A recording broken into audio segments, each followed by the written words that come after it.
Hey there, 7th graders, and welcome back to the Explainer. I'm so thrilled to have you here today. We are putting on our historical detective hats and grabbing our magnifying glasses because we're investigating the late 19th century American West. We're going to dive deep into primary sources from the Library of Congress to uncover the true story of the Reconstruction era's impact on Native American life. Let's get right into it. Here's our roadmap for today. We'll start by looking at the frontier myth versus reality, then displacement and broken promises, followed by the boarding school system. After that, we'll dive into Native resistance and persistence, test your skills with an evidence-based student check, and wrap it all up with a recap on survival and legacy. Section 1. The Frontier Myth versus Reality. Let's examine the historical record. So let me ask you a question. When you hear the words Wild West, what actually pops into your head? You probably picture empty deserts, right? Maybe a lone cowboy on horseback. Well, for a very long time, that is exactly how this period was taught. Back in the late 19th century, a highly influential historian named Frederick Jackson Turner literally described the West as a meeting point between civilization and savagery. That one idea completely shaped how people viewed the West for decades. But honestly, it's a massive generalization. It's a myth that painted the whole region as this untamed wilderness just waiting for heroic white settlers to come in and bring civilization. Let's do a worked evidence comparison right now to bust those myths using actual historical records. The old generalization claims the frontier was empty and settled by white cowboys bringing civilization, but the historical evidence from the Library of Congress, it shows us the West wasn't empty at all. It was this incredibly bustling cultural crossroads. You had hundreds of thousands of Native Americans living in very diverse settled communities for centuries. And the first cowboys? They were actually Spanish vaqueros, not to mention the many black cowboys out on the range. You also had Chinese immigrants arriving to run businesses and lay down the railroads. So it was a highly diverse region, definitely not a blank slate. Section 2. Displacement and broken promises.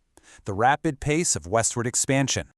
Since we've established the West was already home to massive, complex Native American nations, what exactly happened when this relentless wave of United States territorial expansion crashed into those existing communities? Well, the push west didn't happen overnight. It started with huge land acquisitions like the Louisiana Purchase in 1803 and the Mexican Cession in 1848. But look at what happens in the 1860s. The Homestead Act of 1862 practically gave away 160 acres of land to settlers. Then, in 1869, the first transcontinental railroad was finished. Those two events acted like rocket fuel for westward migration. Railroads brought a massive influx of eastern settlers, miners, and farmers straight into lands that Native Americans already occupied. The crucial takeaway here is that this rapid expansion had absolutely devastating consequences for Native peoples. Historical sources show how drastically settlement transformed the Great Plains. For example, the immense herds of American bison that many nomadic tribes completely relied on to survive were almost totally wiped out by settlers. Through a long series of broken treaties and outright conflicts, Native Americans faced a massive loss of their lands. By the 1880s, the U.S. government had forced most Native American communities onto reservations. And to make matters worse, these reservations were often located in the most remote, least desirable areas of the West. Basically, the land that white settlers just didn't want. Section 3. The Boarding Schools System. The Push for Forced Assimilation. Taking the land and forcing people onto reservations was really only part of the government strategy. By the late 19th century, the U.S. government shifted its sights to a brand new target: Native American children and their culture. Government-run boarding schools were explicitly intended to remove children from the influence of their tribal traditions and force assimilation.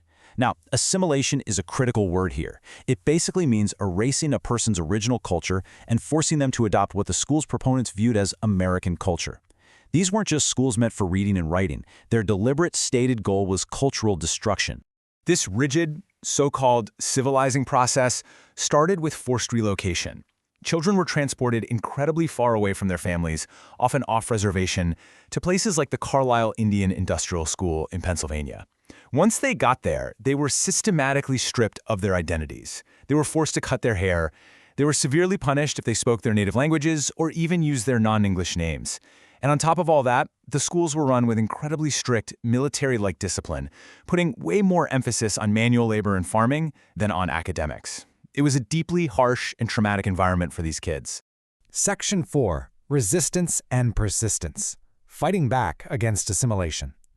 All right, 7th graders, it is time for our main misconception check. Based on everything we've uncovered so far, I want you to really think about this next question.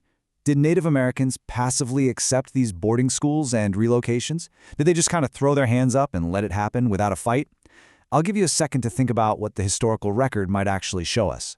If you guessed they fought back, you are absolutely right. The sheer amount of historical evidence proves that Native Americans did not passively accept this. Many parents point-blank refused to send their kids away and bravely fought for their rights in the U.S. court system. The students themselves resisted too. Historical records show children actually fleeing the schools in the dead of night, and some even set school buildings on fire to try and stop the assimilation process entirely. Plus, some of the graduates who survived the system used that education to fight back. Figures like the Yankton Dakota musician Zakasha and the Santee Dakota physician Charles Eastman went on to become prominent public figures who openly and fiercely criticized the methods and the ideology of these government schools. Section 5. Evidence-based student check. Let's see if you can spot the historical evidence. Okay, detectives, time to put your skills to the test. I'm going to give you two statements, and your job is to figure out which one is historically accurate evidence and which one is just a broad generalization. Statement A says, boarding schools were built in the West to teach farming. Statement B says, boarding schools were government-run, often off reservation, and intended to remove children from tribal traditions. Which one sounds like a myth, and which one is actually backed up by the hard primary sources we just looked at? If you picked Statement B as the source-backed historical evidence, you nailed it. Statement A is a huge oversimplification that totally ignores the deliberate cultural destruction these schools were designed to carry out. Section 6. Recap on survival and legacy. Summarizing the historical record. Let's pull all these threads together to summarize exactly what we've discovered in the historical record today. Under displacement, the evidence clearly shows that settler expansion and railroads led directly to the extermination of the bison and the forced relocation of native peoples onto the reservation system. Under cultural destruction, we uncovered the harsh reality of forced boarding schools, where kids were punished just for using their native languages and names. But crucially, under native persistence, we found overwhelming evidence of resistance, kids fleeing schools, families fighting in court, and communities continuing to survive and speak out. These three themes really lock together to give us the true evidence-based history of the Reconstruction era's impact on Native life in the West. I want to leave you with one final provocative thought to chew on before we go. The history we unpack today, it isn't just trapped in the past. How did the mass relocations and forced assimilation policies of the 19th century shape the U.S. society we live in right now? Today's Native American communities span the entire continent and continue to grow and change, but the legacies of those historical policies are definitely still felt. Keep being historical detectives, keep asking those hard questions, and always look for the evidence. Thank you so much for joining me on this explainer, and I will see you next time.